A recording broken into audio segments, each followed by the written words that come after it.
நேசம் நிறைந்த உள்ளத்தால் நீளம் நிறைந்த மணிகண்டத்து ஈசனடியார் பெருமையினை எல்லா உயிரும் தொழையெடுத்து தேசம் உய்ய திருத்தொண்ட தொகை முன் பணித்த திருவாளர் வாசமலர் மென்கடல் வணங்க வந்த பிறப்பை வணங்குவாம். திருச்சிற்றம்பலம். தென்னாடுடைய சிவனே போற்றி, என் நாட்டவர்க்கும் இறைவா போற்றி, ஏகம்பத்துரையந்தாய் போற்றி, பாகம் வெண்ணுரு ஆனாய் போற்றி, பராய்த்துறை மேவிய பரனே போற்றி, சிராப்பள்ளி மேவிய சிவனே போற்றி, அண்ணாமலையம் அண்ணா போற்றி, கண்ணார் அமுத கடலே போற்றி, காவாய் கனகத்திரளே போற்றி, கைலை மலையானே போற்றி போற்றி, வெற்றிவேல் முருகனுக்கு அரோகர். திருச்சிற்றம்பலம். அண்ட சராசரங்களுக்கெல்லாம் அதிபதியாக விளங்கக்கூடிய முருகப்பெருமானுடைய ஒப்பற்ற பெருங்கருணையினாலே ஆலய உழவார தொண்டு சீர்திருக்கூட்டம் மிகச் சிறப்பாக வருடந்தோறும் மார்கழி மாதத்தில் நிகழ்த்தி வருகின்ற ஞான வேள்வியில் இந்த வருடம் அருள்மிகு சொர்ணாம்பிகை உடனாய திருக்காரணீஸ்வரர் திருக்கோயிலில் இந்த வேள்வியிலே அடியேனும் பங்கு பெற்று நம்பி ஆரூரரும் நம்பன் ஆரூரரும் என்கிற தலைப்பில் தொடர்ந்து திருவாரூருக்கும் சுந்தரமூர்த்தி சுவாமிகளுக்கும் இருக்கக்கூடிய தொடர்பு பற்றி நாம் சிந்தித்து வருவதற்கு திருவருள் கூட்டியிருக்கிறது. நம்பி ஆரூரர் என்று சொல்லப்பெறுகிறவர் நால்வர் பெருமக்களிலே 9ஆம் நூற்றாண்டிலே திரு அவதாரம் செய்த அருளாளர். அவர் சீவன் முத்தராக விளங்கியவர். சீவன் முத்தர்கள் என்பவர்கள் இந்த உலகிலே இந்த உடம்போடு இருக்கிற பொழுதே முத்தி இன்பத்தை அனுபவித்தவர்கள். அது சைவத்தை தவிர வேறு எந்த நெறிக்கும் சொல்லப்படாத ஒன்று. சைவ நெறியில் மட்டும்தான் இந்த உடம்பை நீங்கிய பிறகுதான் முத்தி இன்பம் என்பதில்லை, சிவானந்தம் என்பதில்லை. உடம்பு இருக்கிற பொழுதே அந்த இன்பத்தை அனுபவித்தவர்கள் நம்முடைய அருளாளர்கள்.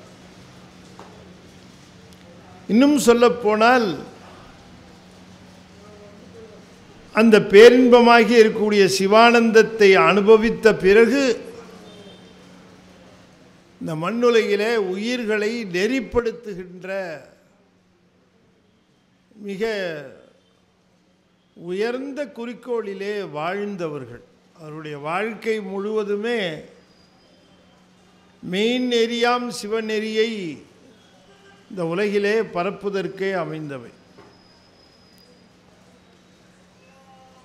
சிவபெருமானிடம் ஒன்றி இருந்து அந்த பேரின்பத்தை நுகர்ந்த பிறகு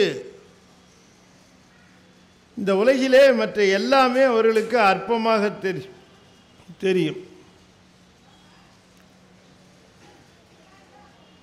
பள்ளி செல்கின்ற சிறுவர்களுக்கு சின்ன சின்ன விஷயங்கள் எல்லாம் ரொம்ப பெரிதாக தெரியும். அவர்களுடைய பையை பார்த்தீர்கள் என்று சொன்னால் நமக்கு ரொம்ப வியப்பாக இருக்கும். அந்த பொருள்களை எல்லாம் அவர்கள் சேர்த்து வைத்திருப்பார்கள். அதை விட்டு பிரிய மனமில்லாமல் அவற்றோடு சொல்லப்போனால் கொஞ்சி குலாவுவார்கள்.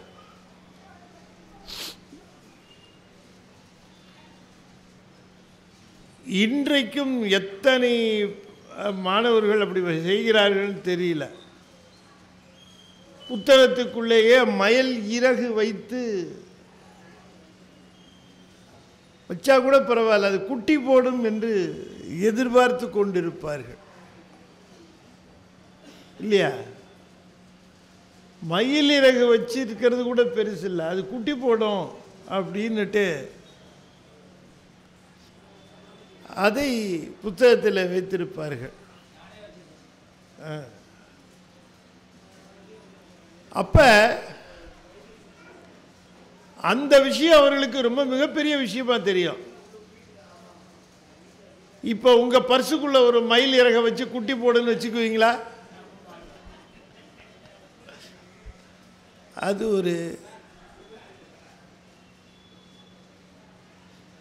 ஒரு அல்ப விஷயமாக நமக்கு தெரியும். அதுபோலத்தான் இந்த உலகத்திலே இருக்கிறவர்கள் எல்லாம் பல்வேறு நம்பிக்கைகளிலே திரிகின்ற பொழுது அதை பார்க்கிற அருளாளர்களுக்கு வேடிக்கையாக இருக்கும், அவர்களுக்கு வேடிக்கையாக இருக்கும். எத்தனையோ விதமான நம்பிக்கைகள், அந்த நம்பிக்கைகளை வைத்துக்கொண்டு அந்த நம்பிக்கையின் அடிப்படையில் அது அப்படி நடக்கும், இது இப்படி நடக்கும் என்று எத்தனை விதமான ஒரு புத்தி பேதலித்த தரம்.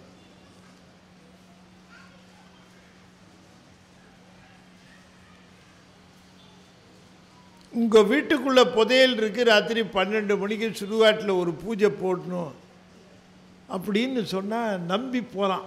ராத்திரி 12 மணிக்கு பூஜை போடுறது, காலையில் 5 மணிக்கு திறந்து ராத்திரி 9 மணி வரைக்கும் கோயில் திறந்துருக்கு, ஒரு நாள் கூட வரமாட்டேங்கிறான்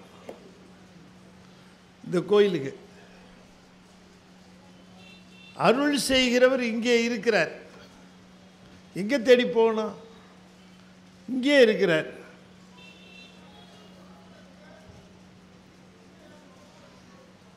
நன்று நாள்தோறும் நம்பினை போயரும்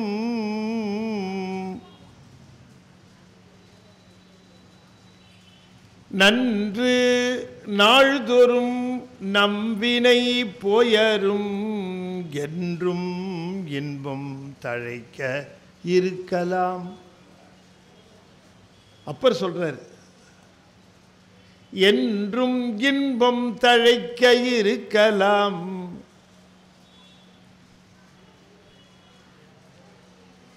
சென்று சேர்மின் திருவேட்களத்து உள்ளுரை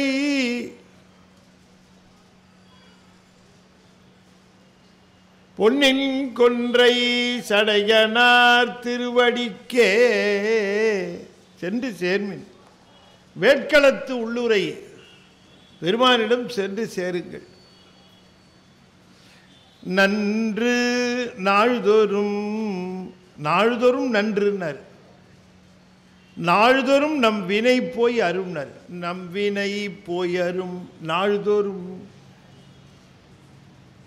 ஒவ்வொரு நாளும் வினை அருகணும். வினை அறாமல் நமக்கு இன்பம் கிட்டாது.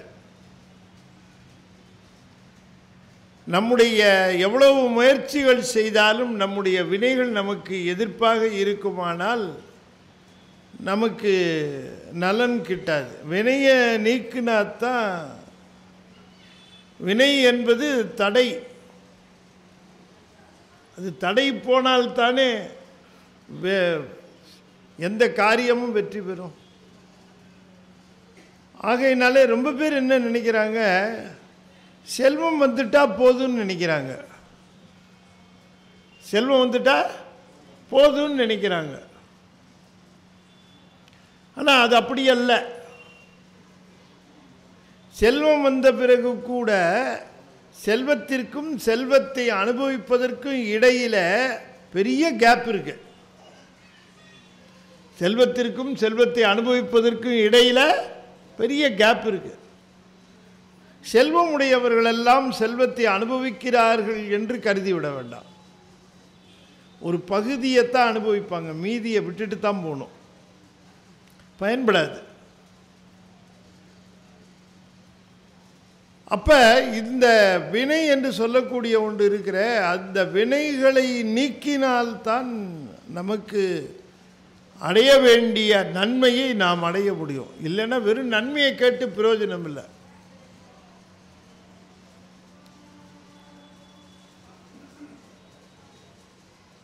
பாலைவனத்திலே கடுமையான வெயில், கண்ணுக்கு தெரிந்த வரைக்கும் மரமும் தெரியல, ஊரும் தெரியல, ஒன்றும் தெரியல.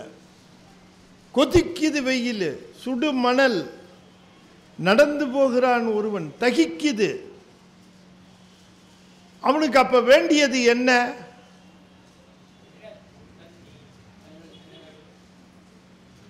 ஐயா நீங்க கையில ஒரு 5000 ரூபாய் வச்சுக்கங்கன்னு ஒருத்தர் கொடுத்தா அதை வாங்குவாரா? இந்த நடு பாலைவனத்தில் 5000 ரூபாயை வச்சு என்னையா பண்றது? ஒரு அரை டம்ளர் தண்ணி இருந்தா குடியான்னு கேட்பார். பாலைவனத்திலே திரிகின்றவனுக்கு மிக தேவையான பொருள் தண்ணீர் தான். அதுபோல இந்த பிரபஞ்சத்திலே மிக தேவையான பொருளாக இருப்பது காரணீஸ்வரருடைய திருவருள் தான்.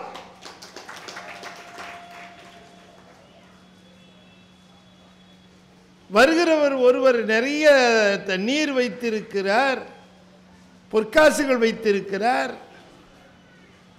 உணவு வைத்திருக்கிறார், பட்டாடைகள் வைத்திருக்கிறார். பாலைவனத்தில் இருக்கிறவன் அவரை பார்த்து என்ன கேட்பான்? ஐயா அந்த உணவு நீரும் கொடுங்க, ஐயா நீரை கொடுங்கன்னு தான் கேட்பான். அதைத்தானே கேட்பான். அப்போ பாலைவனம் போல இருக்கக்கூடிய இந்த உலகத்திலே நாம் போய் சிவபெருமான்கிட்ட கேட்க வேண்டியது என்ன? சாமி வினையை தீர்த்து வைப்பான்னு கேட்கணும். செய்துட்டோம், வினைகள் எப்படியோ செய்திருக்கிறோம், அந்த வினைகளினுடைய பயனை அனுபவிக்கிறோம். ஆனால் வினை பயனை நாம் விடுபட்டால்தான் நமக்கு அனுபவிக்க வேண்டிய அந்த அனுபவமே கிட்டும். ஆகையினாலே பெருமானிடம் சென்று அந்த வினைகளை கேட்க வேண்டும் என்று சொல்லுகிறார். ஒரு நெறிய மனம் வைத்துணர் ஞான சம்பந்தன் உரை செய்த, ஒரு நெறிய மனம் வைத்துணர் ஞான சம்பந்தன் உரை செய்த, திருநெறிய தமிழ் வல்லவர் தொல்வினை தீர்தல் எளிதாமே. எல்லாரும் வினை தீர்தலை பற்றித்தான் குறிப்பிடுவார்கள். வினை தீர்தல் என்பதைத்தான் நாமும் சிவபெருமானிடம் விண்ணப்பிக்க வேண்டும். ஆகையினாலே அன்பர்களே, பெருமானிடம் சென்று நாம் கேட்க வேண்டியது வினை தீர்த்தல், நம்முடைய வினைகளை நீக்கி வைக்க வேண்டும். அதைத்தான் அப்பரும் சொன்னார்னு சொன்னேன். நம் வினை போய் அரும்னர். வேறு எந்த சாமியாலையும் வினையை தீர்க்க முடியாது. அது ஒரு பிரச்சனை.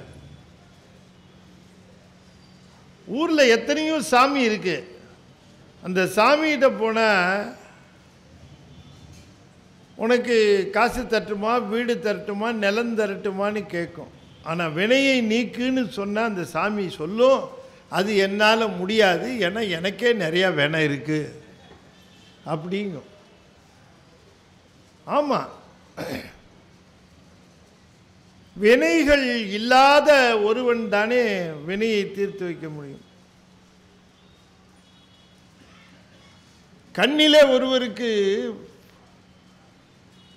ப்ராப்ளமாக இருந்தது, பிரச்சனையாக இருந்தது. கண்டாக்டர் பார்க்க போகலான்னு நினச்சான். சரி, கண்டாக்டரையும் பார்க்க போனான். கண்டாக்டரை பார்க்க போகும்போது கதவை திறந்துக்கிட்டு உள்ளே போனான். கொஞ்ச நாளை காத்துக்கிட்டே இருந்தான். ஒன்றும் சத்தம் காணும், ஒன்றும் காணும். சரி நம்மளே பார்த்துடலாம் என்ன பண்ணுறதுன்ட்டு கதவை திறந்துட்டு உள்ளே போனான். டாக்டர் கேட்டார், யாருன்னார். கண்ணுக்கு பிரச்சனை, பார்க்க வந்திருக்கேன். யாருக்கு? எனக்கு. உனக்குன்னா எதுக்கு? நீ மட்டும்தானே வரணும், ஏன் 5-6 பேர் வந்திருக்கீங்கன்னு கேட்டார். டாக்டருக்கே கண்ணு பிரச்சனை, இவர் எப்படி இவர் கண்ணு பிரச்சனையை தீர்ப்பார்? நாம் கும்பிட்ற சாமியை வினையினால் பிறந்து வினையை அனுபவிக்கிறது என்று சொன்னால் அது எப்படி நம்முடைய வினைகளை தீர்க்கும்? வினைகளை தீர்க்கக்கூடிய வல்லமை சிவபெருமான் ஒருவனுக்கே உண்டு. அவன்தான் பிறப்பு இறப்பு இல்லாதவன், தாய் தந்தை இல்லாதவன். அவன் ஒருவனுக்குத்தான் வினைகளை நீக்கக்கூடிய வல்லமை உண்டு. அவன் ஒருவன் தான் வினைக்கணக்கை எழுதுகிறான்னு நேற்று கூட பார்த்தோம். எழுதும் கீழ்கணக்கு இன்னம்பர் ஈசனேன்னு பார்த்தோம். அப்படிப்பட்ட சிவபெருமானி வினைகளை நீக்கி அருளப்பா என்று அவருடைய திருவடியை பற்றி கொள்ள வேண்டும். அவ்வினைக்கு இவ்வினை யாம் என்று சொல்லும் அகுதறிவீர். உய்வினை நாடாதிருப்பது உந்தமக்கு ஊனமன்றே. கைவினை செய்து எம்பிரான் கடல் போற்றுதும் நாம் அடியோம். செய்வினை வந்தம்மை தீண்ட பெறா திருநீலகண்டம். செய்வினை வந்தம்மை தீண்ட பெறா திருநீலகண்டம். கைவினை செய்து எம்பிரான் கடல் போற்றுதும் நாம் அடியோம்.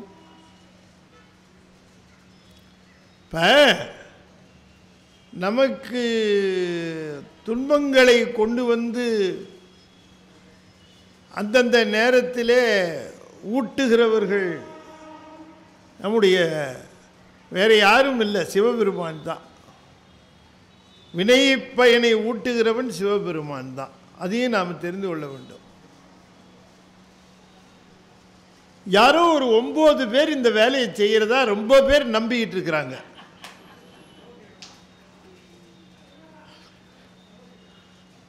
அந்த 9 பேருக்கும் எந்த பவரும் இல்லைன்னு தெரிஞ்சுக்க மாட்டேங்கிறாங்க. இப்போ திருநள்ளாறுன்னு போனோம்னா அந்த கோயிலில் சனீஸ்வரன் தன்னுடைய சனீஸ்வரன்னு சொல்லக்கூடாது, சனையச்சரன்னு சொல்லணும். சனையச்சரன்னா காலு, சனையன்னா வளைந்தன்னு அர்த்தம். அவனுக்கு கால் வளைஞ்சிருக்கு, நொண்டி நொண்டி வருவான். அதனால தான் ரொம்ப லேட்டாக வரான். அத்தனை கிரகத்திலையும் 32 வருஷத்துக்கு மேலே எடுத்துக்கிறான் சுற்றி வரத்துக்கு. அவனுக்கு கால் நொண்டி. சனையச்சரன்கிறத எவனோ படுபாவி சனீஸ்வரன்ட்டான். அதுக்கு ஒரு கதை வேறு எழுதிவிட்டான். அவனுக்கு பேட்ரி சார்ஜ் தீர்ந்து போய் பேட்டரியில் சார்ஜ் ஏற்றிக்கிறதுக்காக திருநள்ளாறு போனான். அங்கே இருக்கிற தர்பாரண்யேஸ்வரர் பெருமானை போய் பார்த்து, பெருமானே அருள் செய்வீர் அப்படின்னு கேட்டான். ஒருத்தருக்கு வயிற்று வலி வரும், அடிக்கடி வயிற்று வலி வரும். அவர் ஒரு டாக்டரை போய் பார்ப்பார். அந்த டாக்டர் ஏதோ மருந்து கொடுப்பாரு, வயிற்று வலி சரியாக போயிடும். அப்புறம் திரும்பவும் வயிற்று வலி வரும், திரும்பவும் டாக்டர்கிட்ட போவார். ஃப்ரெண்டு சொன்னார், என்னடா இப்படி திரும்ப திரும்ப வயிற்று வலி வருது, திரும்ப திரும்ப டாக்டர்கிட்ட போகிற, ஒரு நல்ல டாக்டரை நான் சொல்கிறேன், அங்கே போய் என்ன ஏதுன்னு பார்த்துருவோம். அது இல்லைப்பா, இந்த டாக்டர்னா போன உடனே பார்த்து விடலாம், டக்குன்னு மருந்து கொடுப்பாரு, உடனே சரியாகும், நான் அவர்கிட்டயே பார்த்துக்கிறேன் அப்படின்னு. நல்ல டாக்டர்கிட்ட பார்க்கணும்ப்பா. இல்லை இல்லை விட்டுட்டான். ஒரு நாள் ரொம்ப வயிற்று வலிச்சது இவனுக்கு. சரின்னு என்ன பண்ணால், அவன் வழக்கமாக பார்க்குற டாக்டரை பார்க்கலான்னு போனால் கதவு பூட்டியிருக்கு. பக்கத்தில் மருந்து கடையில் கேட்டால், என்னவோ தெரில சார், 3 நாளாக கதவு பூட்டியிருக்கு, என்னன்னு தெரியலன்ட்டான். அப்புறம் உடனே அவன் ஃப்ரெண்டுக்கு ஃபோன் பண்ணி, எனக்கு ரொம்ப வயிற்று வலிக்குதுப்பா, நீ ஒரு டாக்டர் சொன்னியே கூட்டிகிட்டு போனேன், உன் டாக்டர் என்ன ஆச்சுன்னு கேட்டான். அவர் காணும்ப்பா, என்னவோ கதவு பூட்டியிருக்கு, என்னன்னு தெரில. சரி வா, இப்போயாவது உனக்கு புத்தி வந்ததே, வா அந்த நல்ல டாக்டர்கிட்ட கூப்பிட்டு போகிறேன்னு அந்த டாக்டர்கிட்ட கூப்பிட்டு போனால் டோக்கன் வாங்கணுன்ட்டாங்க. வரிசையாக உட்காந்துருக்குறாங்க எல்லோரும் இந்த டாக்டரை பார்க்குறதுக்கு. கொஞ்சம் வெயிட் பண்ணி தான் பார்க்கணும். சரி இவனு வெயிட் பண்ணால் டோக்கனை வாங்கிட்டு உட்காந்துருந்தார். உட்காந்துட்டு இருந்தவன் இந்த க்யூவை பார்த்தான் பாருங்க. டக்குன்னு இவனுக்கு பார்த்தா நடுவில் இவனுக்கு எப்போ வைத்தியம் பார்ப்பார்ல ஒரு டாக்டர், அவர் உட்காந்துருக்காரு. இவன் உடனே என்ன பண்ணா, அடட நம்ம டாக்டர் இங்கே உட்காந்துருக்காருன்னு நேராக ஓடி போய் அந்த டாக்டர்கிட்ட, டாக்டர் நீங்கள் இங்கேயா இருக்கீங்க, நான் உங்களை தேடி ஆஸ்பத்திரிக்கு போனேன், அங்கே நீங்கள் இல்லைன்னுட்டாங்க, எனக்கு ரொம்ப வயிற்று வலிக்குது டாக்டர், நீங்கள் என்னென்னு பாருங்கன்னு கேட்டான்னா நீங்கள் என்ன சொல்லுங்கள்? அவனுக்கே உடம்பு சரியில்லைன்னு இந்த டாக்டரை பார்க்க வந்திருக்கான். அவங்கிட்ட போய் என்ன உடம்பு பாருங்க டாக்டர்னா, என்னடே நானே இங்கே வைத்தியம் பண்ண வந்திருக்கிறேன், நீ வந்து சொல்லுவேன மாட்டேன். அது மாதிரி இந்த சனையச்சரனுக்கு அவனுக்கே பேட்டரி சார்ஜ் ஆகி தீர்ந்து போய் அதை ரீசார்ஜ் பண்ணிட்டு தான் நோய் தீர்க்கறதுக்காக திருநள்ளாறு வந்து தர்பாரண்யேஸ்வருக்கு வந்தா அங்க போய் அந்த சனியை சுத்துது பல சனி.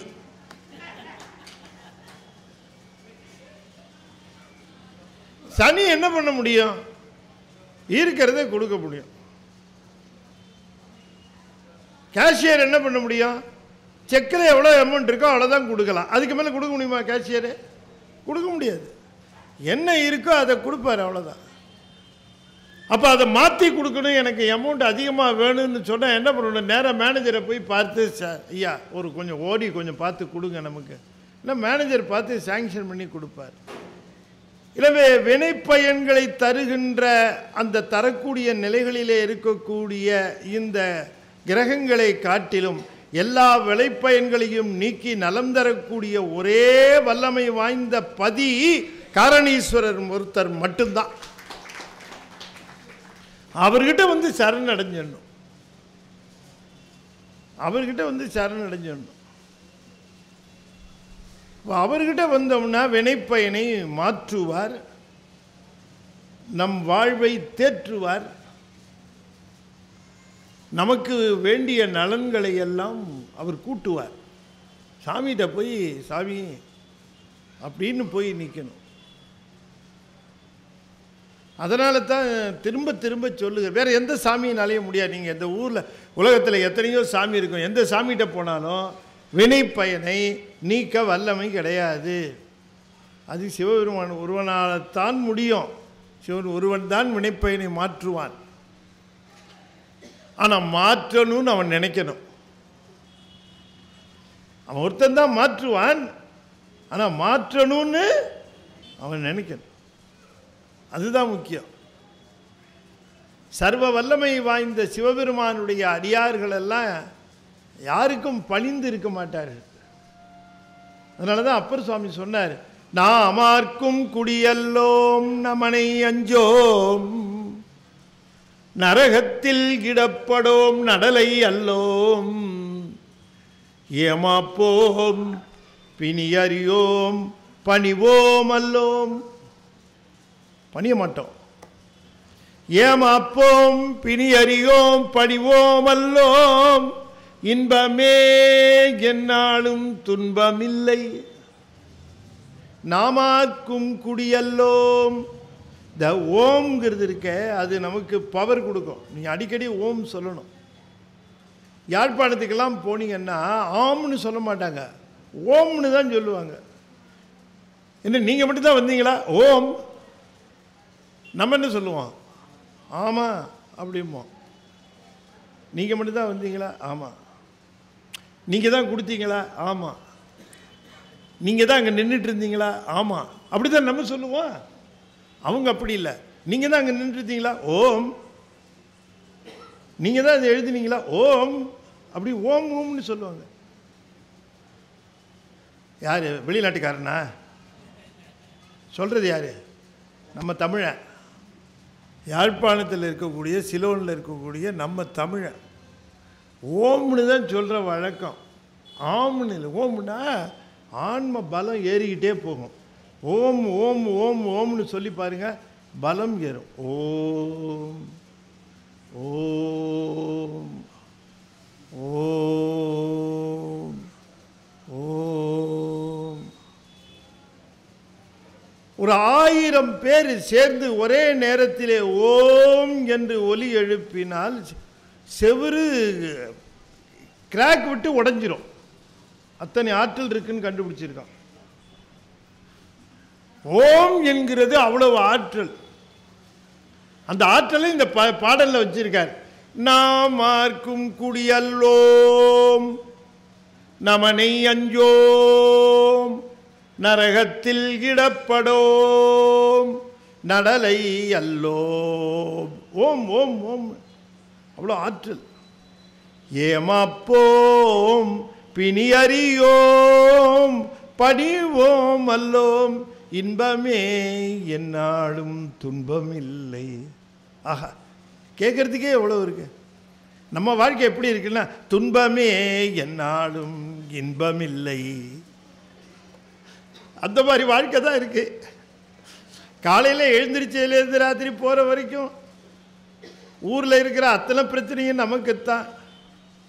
காலையில் எழுந்திரிச்சவனே காப்பி கிடைக்குமோ இல்லையோ, பால் கிடைக்குமோ இல்லையோ, சாப்பாடு கிடைக்குமோ இல்லையோ, டிஃபன் கிடைக்குமோ இல்லையோ,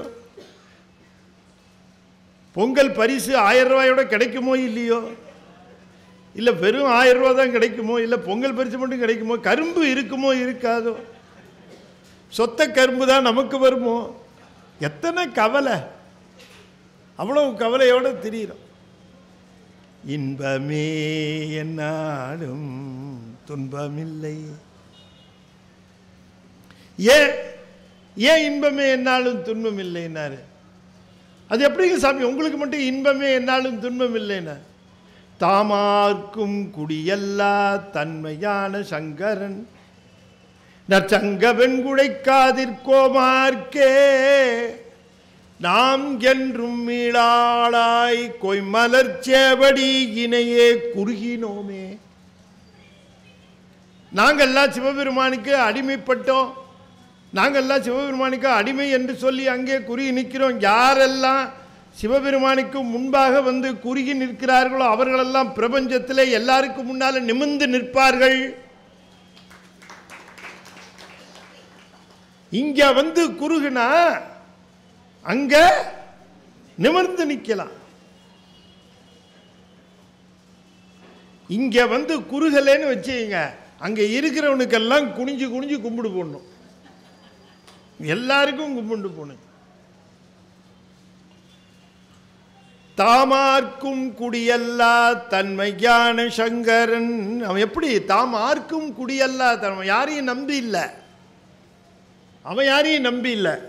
நம்ம நம்புறவன் எப்படி இருக்கணும்? அவன் யாரையும் நம்பாதவனா இருக்கணும். அவசரமாக கைமாத்து வாங்கணும்னு ஒருத்தர் போனார் சார், அவர் வீட்டை பூட்டிட்டு ஒருத்தர் இறங்கிட்டு இருந்தார். அவர்கிட்ட போனார், என்ன எங்கே போகிறீங்கன்னாரு. என்ன விஷயம்னாரு. உங்களை தான் பார்க்கலான்னு வந்தேன். அப்படியா, என்ன விஷயம்? இல்லை ஒரு 1000 ரூபா பணம் தேவைப்படுது, அதுக்கு நானே ஒரு 5000 ரூபா பணம் வேணும்னு வெளியில் கிளம்பிக்கிட்டு இருக்கேன்னா. இப்போ இவன் வாங்கலான்னு போனால் அவன் கிளம்பிக்கிட்டு இருக்கான். இப்படி இருந்தால் வேலைக்கு நடக்குமா? நான் கும்பிடுற எங்கள் சிவபெருமான் எப்படிப்பட்டவர்? யாரையும் சார்ந்தவர் அல்ல, அவர் பிறப்பிறப்பு இல்லாதவர். அவர் என்னுடைய பிறப்பு இறப்பை நீக்குவதற்கு யாருடைய பர்மிஷனையும் கேட்க வேண்டியதில்லை. தாமார்க்கும் குடியல்லா தன்மையான சங்கரன் நற்சங்கவன் குழைக்காதில் கோமார்க்கே. ஆகையினாலே சிவபெருமான் வினைகளை தீர்த்து வைக்கின்ற பெருமான், வேறு யாருக்கும் அந்த வல்லமை கிடையாது. சிவபெருமான்கிட்ட போய் தயவு செய்து எதையும் கேட்காதீங்க, இதை மட்டும் கேளுங்க. சாமி என்னுடைய வினை பயனை தீர்த்து வையுங்கள், எம்மை வினைகளிலிருந்து காப்பாற்றுங்கள் என்று மட்டும் கேளுங்கள். உங்கள் வாழ்க்கையில் அன்னையிலிருந்து எப்படி இன்பம் பெருகுகிறதுன்னு பாருங்க. நீங்கள் கேட்குறதான் கொடுப்பாங்க. வேண்டுவார் வேண்டுவதே ஈவான் கண்டாயின்னாரு. சுந்தரமூர்த்தி சுவாமிகள் போய் விருத்தாச்சலத்தில் இருக்கிறவர்கிட்ட சொன்ன, நஞ்சி இடையின்று நாளை என்று உம்மை நச்சுவார் துஞ்சியிட்டார் பின்னை செய்வதன் அடிகள் சொலீர் பஞ்சிகிட புட்டில் கீருமோ பணிகீரருள் முஞ்சி இடை சங்கம் மார்க்கும் முதுகுந்தீரே. வாங்கிக்கோ, 12,000 பவுனுன்னு கொடுத்து விட்டார். 12,000 சாவரின்ஸ். நேத்தே கணக்கு போட்டோம், எவ்வளவு 12,000 சாவரின் எவ்வளவு? 1 டன் தங்கம். 1 டன் தங்கம் கொடுத்தார். சுந்தரா இந்த எடுத்துக்கோ. சாமி நான் நேராக திருவாரூர் போகலை. முதல் பாயிண்ட்டு,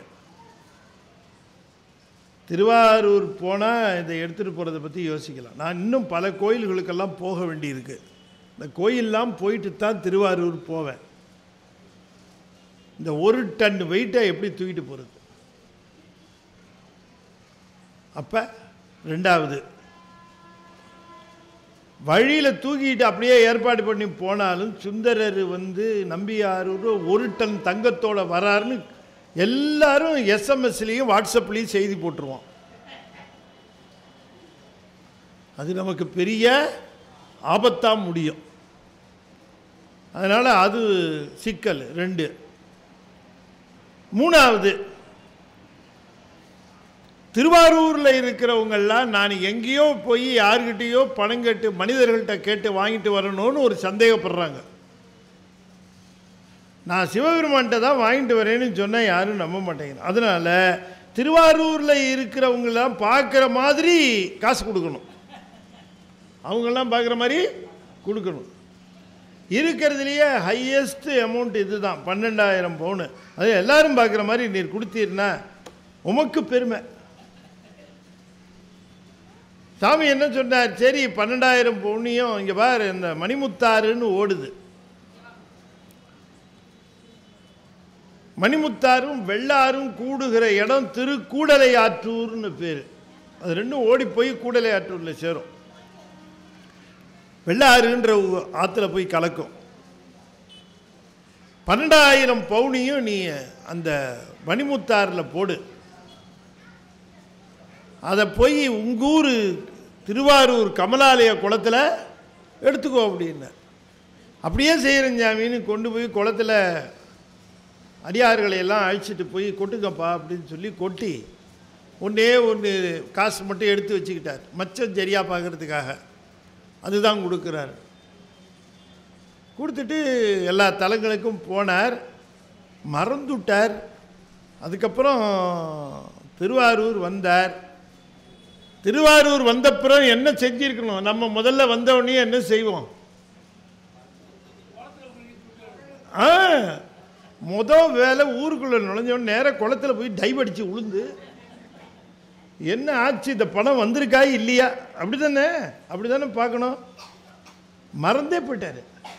அவர் பாட்டு வீட்டில் உட்காந்துட்டு அந்த அம்மா சாப்பாடு போடுறாங்க, சாப்பிட்டுட்டு இருக்கார். அந்த அம்மா தான் கேட்குது, என்னங்க துட்டு வாங்கிட்டு வரேன்னு போனீங்களே, சாமி கொடுத்தாரா என்ன?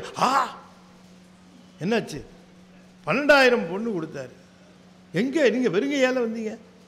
இல்லை, சாமி சொன்னார் அங்கே ஆறு ஓடுதாமே. ஆமாம், மணிமுத்தாறு ஓடுது, அதில் போடு. போட்டு இங்கே குளத்தில் எடுத்துக்க சொன்னார். எங்கே? நம்மூர் குளத்துலையா? என்னங்க விளையாடுறீங்க என்கிட்ட? இல்லைம்மா, நிஜமாக தான் சொன்னார். நீ நல்ல வேலையும் ஞாபகப்படுத்தின, நீ வா, உனக்கு முன்னாடியே போய் நான் எடுத்து காட்டுறேன் அப்படின்னு கூப்பிட்டு வந்தார். ஏங்க, நீங்கள் பண்ணுற பைத்தியகாரத்தனத்துக்கு என்னையும் சேர்த்து கூட்டி சேர்க்குறீங்க. பார்க்குறவங்கெல்லாம் இவர் தான் சொல்கிறாரு, இந்த அம்மாவும் வந்துருதேன்னு சொல்லி சிரிப்பாங்க. அதெல்லாம் ஒன்றும் இல்லை, நீ வாயேன், உனக்கு பெருமான் மேலே நம்பிக்கை இருக்கா இல்லையா? பெருமான் மேலே எனக்கு முழு நம்பிக்கை இருக்குது, உங்கள் மேலேயும் முழு நம்பிக்கை இருக்குது. ஆனால் இந்த நீங்கள் ஒரு விஷயம் சொல்கிறீங்களே, அது மேலே எனக்கு நம்பிக்கையே இல்லை. நீ வா, நீ கூட்டிகிட்டு வந்தார். மேற்திசையில் நிற்க வச்சார். இவர் குளத்துக்கு நடுவில் போனார். அங்கே போய் அப்படி அந்த குளத்தில் அப்படி முழுகினார். கமலாலய குளம், இன்றைக்கும் போனீங்கன்னா பார்க்கலாம். கமலாலய குளம் சுற்றி வர எல்லாத்துக்கும் செய்தி தெரிஞ்சு போச்சு. நம்பி ஆரூரர் கமலாலய குளத்திலிருந்து புதையல் எடுக்கிறார் அப்படின்ட்டு. அவன் நேற்று கூட நான் குளித்தேனே, ஒருத்தன் சொன்னேன், நேத்தனே இன்னைக்கு காலையில் குளித்தேன், நான் நடு வரைக்கும் போய் நீந்தி போனேனையா, அங்கே ஒன்றும் புதையல் இருக்கிற மாதிரி தெரியலையா? இருக்கு. சுந்தரர் போகிறார், வாங்க போகலான்னு ஒரே கூட்டம் சுற்றி வர, படிக்கட்டில் எல்லாம் ஆட்கள் நிற்கிறார்கள்.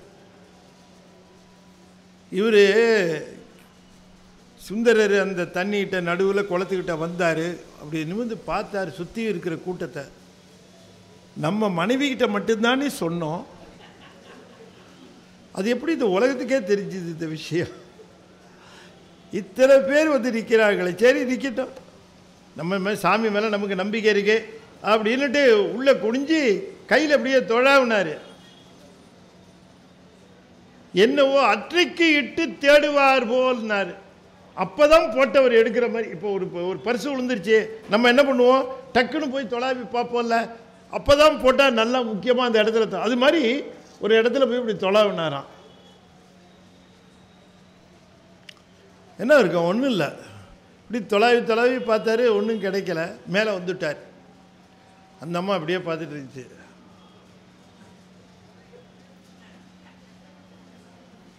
ரெண்டாம் தடவை இறங்கினார் உள்ளார. திரும்பவும் தொலைவினார். தொலைவிட்டு கொஞ்சம் லேட் ஆச்சு. சரி எடுக்கிறாரு போல இருக்குன்னு இந்த அம்மா நினச்சிது. திரும்பவும் வெளியில் வந்தார்.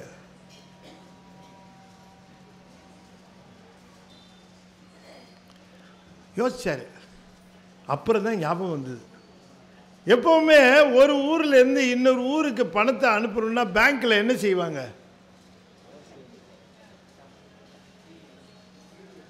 இந்த ஊர் பணம் இங்கே கட்டி அந்த ஊருக்கு அனுப்புங்கன்னு சொன்ன அது பேர் என்ன பேர்? DD, demand draft. அதுக்கு பேங்க்குக்கு என்ன கொடுக்கணும்? கமிஷன் கொடுக்கணும். டிடி கமிஷன் கொடுக்கணும். இப்போ விருதாச்சலத்திலேருந்து திருவாரூர் வரைக்கும் 12,000 பொண்ணு, 1 டன் பொண்ணு அனுப்பிச்சிருக்காரு. கமிஷன் இல்லாமல் எப்படி வேலை நடக்கும்? இவருக்கு தெரிஞ்சு போச்சு கமிஷன் இல்லாமல் என்ன பதிகம் பாடுறார்.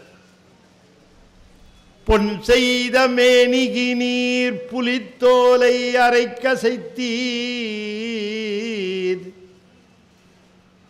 பொன் செய்த மேனிகி நீர் புலித்தோலை அரைக்கசைத்தீர். முன் செய்த மூயையிலும் எரித்தீர். முதுகுன்று அமர்ந்தீர். இருக்கிறது திருவாரூர். கூப்பிடுறாருங்க. முன் செய்த மூவையிலும் எரித்தீர். முதுகுன்று அமர்ந்தீர்.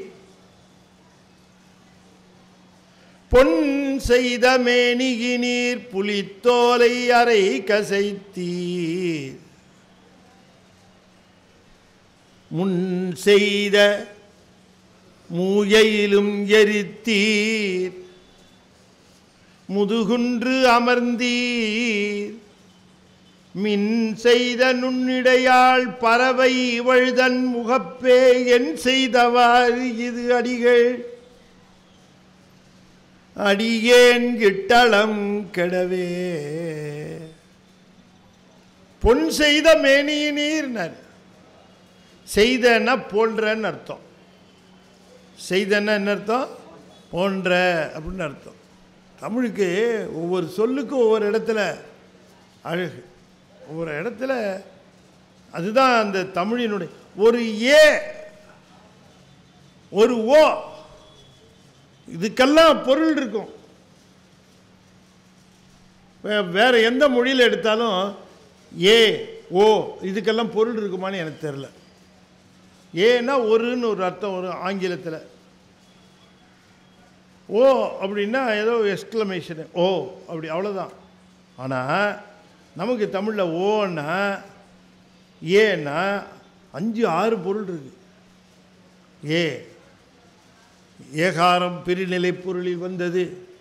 ஏகாரம் தேற்ற பொருளில் வந்தது. ஏகாரம் வினாப்பொருளில் வந்தது. ஏகாரம் ஐயப்பொருளில் வந்தது. ஒரு ஏ தான். இவ்வளோ வித்தியாசங்கள். ஏகாரத்துக்கு அவ்வளோ ஒரு ஏ தான் இருக்கும். யார் அதை செஞ்சு முடிச்சது? நானே செஞ்சேன். நீ தனியாக செஞ்ச? நானே செஞ்சேன். தேற்றேகாரம் தெளிவு. லட்சுமணே ராம 2 பேரும் போனாங்க. யார் வெளில ஒடிச்சது? ராமனே ஒடித்தான், லட்சுமணனை ஒடிக்கல. பிரிநிலை ஏகாரம்.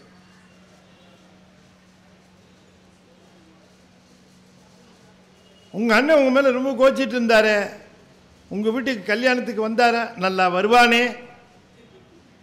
ஏகாரம் எதிர்மறை பொருளில் வந்து பாருங்க. ஒரு ஏக்கு எத்தனை பொருள் இருக்கு பாருங்க. செய்த அப்படின்னு சொன்னால் போன்றன்னு அர்த்தம். பொன் செய். சாமியோடைய திருமேனி பொன் போல இருக்குமா, பிரகாசிக்கும்.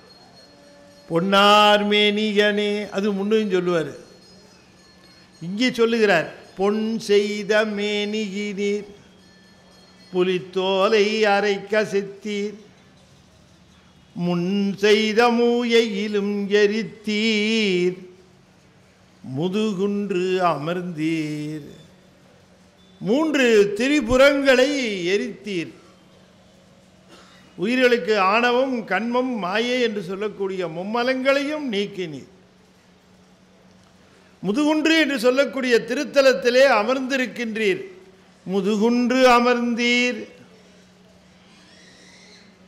மின் செய்த நுண்ணிடையாள் பறவை இவள் தன் முகப்பே.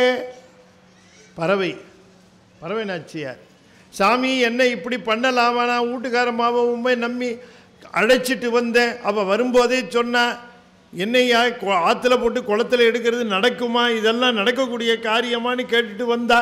அவளை கொண்டு வந்து உன் மேலே இருந்த நம்பிக்கையில் நிற்க வச்சு உள்ள தண்ணியில் மூழ்கினா வெறும் தொலாவி பார்க்குற, ஒன்றும் காணுமே. ஏன் என் மானத்தை வாங்குற? பொன் செய்த மேனியினீர் புலித்தோலை அரைக்க செத்தீர். மின் செய்த மூயையிலும் எரித்தீர் முப்புறம் எரித்தீர். மூயையிலும்னா முப்புறம். மூயையிலும் எரித்தீர் முதுகுன்று அமர்ந்தீர். மின் செய்த நுண்ணிடையாள் பறவை இவள் தன் முகப்பே. இவ கண்ணு பார்க்குற மாதிரி. அவமானப்படுறது பரவாயில்ல, கொஞ்சம் அது பரவாயில்ல, அவமானப்படுறது தான். ஆனால் அது சம்சாரத்துக்கு முன்னாடி அவமானப்பட்டால் பெரிய அவமானம் இல்லையா? அது சில பேர் ரொம்ப எல்லாம் அங்கே ப்ரெஸ்டீஜ் பார்ப்பான், மித்த இடத்துல ப்ரெஸ்டீஜ் பார்க்குறான்னு இல்லை. ஏன் அங்கே பார்க்குறான்னா அங்கே தான் அவனுக்கு கிடைக்காது ப்ரெஸ்டீஜ். அதனால் அங்கே கிடைக்கணுமேங்கிறதுக்காக அங்கே ப்ரெஸ்டீஜ் பார்ப்போம் இல்லையா? அதுதானே உலக இயற்கை. யுந்தரர் என்ன பண்ணார், இந்த அம்மாவை கூட்டு வராமல் நம்ம முதல்ல வந்து ட்ரை பண்ணியிருக்கலாமோ? நம்ம ரொம்ப ஓவர் கான்ஃபிடென்ட்டாக சாமி நமக்கு கொடுத்துருவாருங்கிற நம்பிக்கையில் அழைச்சிட்டு வந்தோம். இப்படி வந்து தொலாவி பார்த்தா கிடைக்கல. பறவை இவள் தன் முகப்பே. பாருங்க, இதெல்லாம் கதை இல்லை, இதெல்லாம் ஏதோ ஒரு வரலாறு, ஒரு புராணம், ஒரு கதை சொல்கிற மாதிரி இல்லை. தேவாரத்தில் பதிவு பண்ணி வச்சிருக்கிறார். தேவாரங்கிறது பதிவு பண்ண சமாச்சாரம், தான் வாழ்க்கையில் நடந்ததை பதிவு பண்ணி வச்சிருக்கார். அப்போ சொல்லுகிறார், பறவை இவள்தன் முகப்பே என் செய்தவாறு இது அடிகள். என்ன செஞ்சப்பா நீ? எப்படி மனத்தை வாங்கிவிட்டே நீ? அடியேன் இட்டளம் கெடவே, என்னுடைய துன்பம் நீங்கணும், உடனே ஏதாவது ஏற்பாடு பண்ணு அப்படின்னாரு. அப்படி பாடினார். 10வது பாட்டு கமிஷன் வந்துருச்சு, ஒரு பதிகம் வந்துருச்சு இல்லை? அப்படி தொலைவினார், மூட்டை வந்துருச்சு. எடுத்துட்டு எழுந்திரிச்சார். இப்படி எழுந்திரிச்சா தூக்குனா நல்லா கவனமாக கேட்கணும். அங்கேயே தூக்க முடியாதவர் இங்கே எப்படி தூக்குனார் சொல்லுங்க? அடிச்சார், பாயிண்ட்டு சரியா அடிச்சிட்டாரு. எவ்வளோ வெயிட்டாக இருந்தாலும் தண்ணிக்குள்ளே பாதி வெயிட்டு தான் இருக்கும், அதனால் தூக்கி விட்டார் மேலே. தண்ணிக்குள்ளே பாதி வெயிட்டு தான் இருக்கும். அதாவது weight loss, apparent weight loss அப்படின்னு சயின்ஸில் ஃபிசிக்ஸில் என்னம்மா சொல்லுவாங்கல்ல, அப்பேரண்ட் வெயிட். ஆர்கிமிடிஸ் பிரின்சிபிளே அதை நம்பித்தான். The water displaced is equal to the apparent water loss, weight loss. இப்படி தூக்கிட்டாரு. தூக்கி மேலே தூக்கலை, தண்ணிக்குள்ளே வச்சு அப்படி மேலே தூக்கினார். புடி வந்தது. உடனே பறவை வந்து, பறவை இங்க பாரு வந்துருச்சு அப்படின்னார்.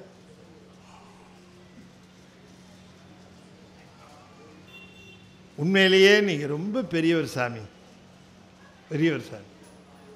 உங்களுக்கு மேலே அவர் பெரியவர். எப்படி கொடுத்துருக்கிறார் சாமி? இரு, அவசரப்படாது, என்ன வேலை இருக்குன்னார். என்னன்னு அதுக்குள்ளே கையை விட்டு ஒரு காசு எடுத்தார். திரும்பவும் அந்த புடியை கீழே விட்டார், உள்ளே விட்டுட்டார். விட்டுட்டு மடியில் வச்சிருக்கிறார். எங்கே? அங்கே எடுத்த காசை எடுத்துட்டு இப்படி ரெண்டையும் ஒத்து பார்க்குறாரு. அந்த காசு ரெண்டும் ஒத்து இல்லை, மாற்று கம்மியாக இருக்கு.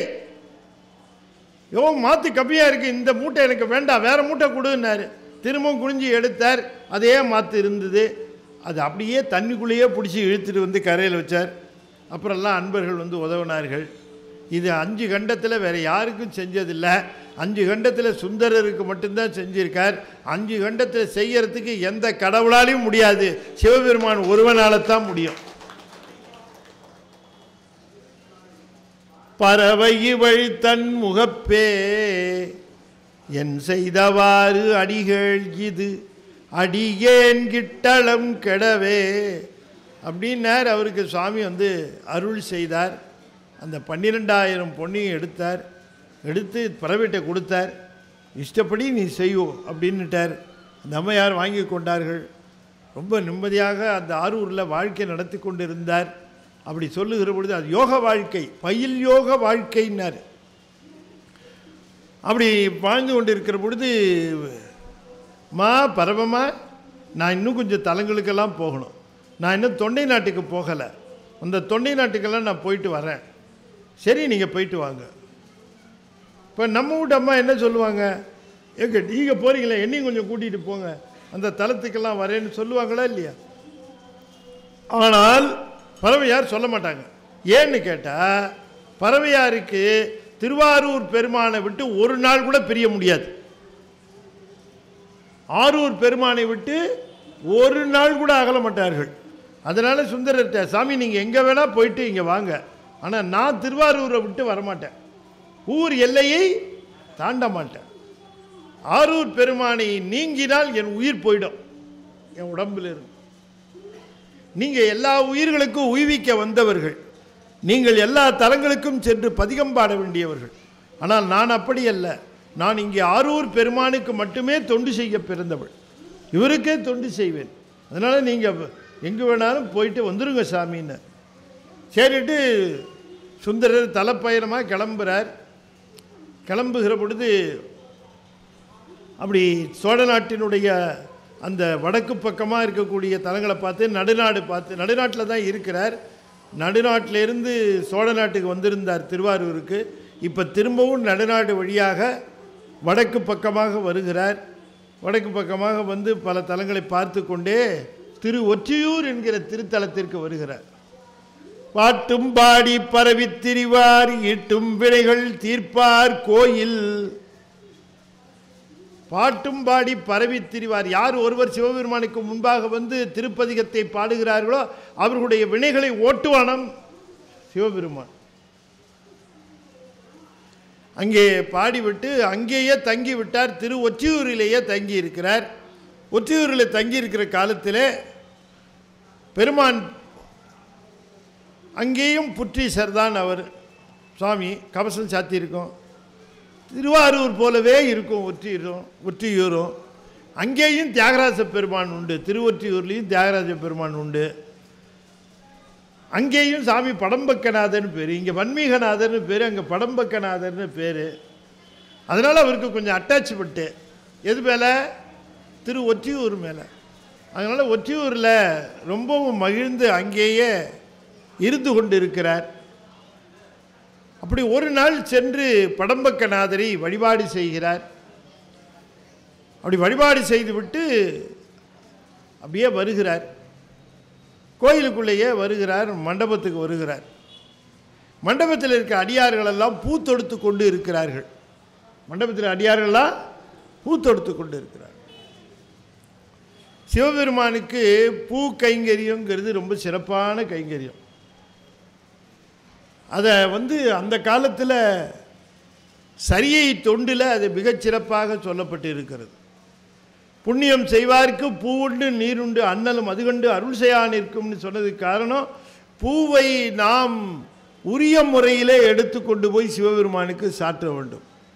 புண்ணியம் செய்வார்க்கு பூ உண்டுன்னா நம்ம போய் கடையில் வாங்கின பூவை சொல்லலை. அதில் நந்தனம் வைத்து நந்தவனத்திலிருந்து பூக்களை பயிரிட்டு அந்த பூக்களை நம்முடைய கரங்களினாலேயே பறித்து அந்த பூக்களை பறிக்கின்ற பொழுது 5 எழுத்து மந்திரம் சொல்லி விடியற்காலையில் சூரிய உதயத்திற்கு முன்பாக சுத்தமாக குளிர்ந்த நீரிலே குளித்து, இது ஒன்றும் வேலைக்கு ஆகிற மாதிரியே தெரியலையே சார்.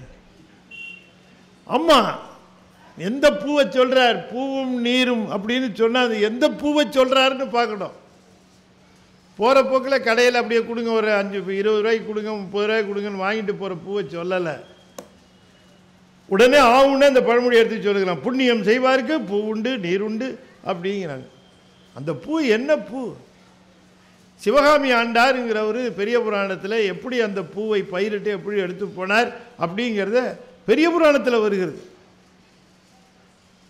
கருக்கல் நேரத்தில் நந்தவனத்துக்குள்ளே போய் அது மலர்ந்தும் இருக்கக்கூடாது, அது மொட்டாவும் இருக்கக்கூடாது. மலர்ந்திருந்தால் அந்த தேனை வண்டு குடித்து எச்சில் பண்ணியிருக்கும், அதனால் அந்த பூ எச்சில் பூ. மொட்டா இருந்தால் மலராது, அதனால் சுவாமிக்கு வாசனை வராது. அதனால் மொட்டுக்கும் மலருக்கும் இடையில் முகைப்பருவம்னு ஒரு பருவம் இருக்குது. அந்த பருவத்தில் இருக்க பூவை மட்டும்தான் எடுக்கணும். ராத்திரி நேரம் கருக்கலை சூரிய உதயத்துக்கு முன்பால் நந்தவனத்துக்கு போனால் லைட்டாக எரியும், வெளிச்சமாக இருக்கும். அந்த பூவை எப்படி எடுப்பார்? இந்த 5 நகைக்கண் இருக்குது. இந்த நகைக்கண்ணில் தடவி பார்த்து எடுப்பாராம். 10 கண்ணால் பார்த்து எடுப்பாராம். அந்த பூக்களை எல்லாம் எடுத்து திரட்டி குடலையில் போட்டு பூக்களை திரட்டுகிற பொழுது வாயில்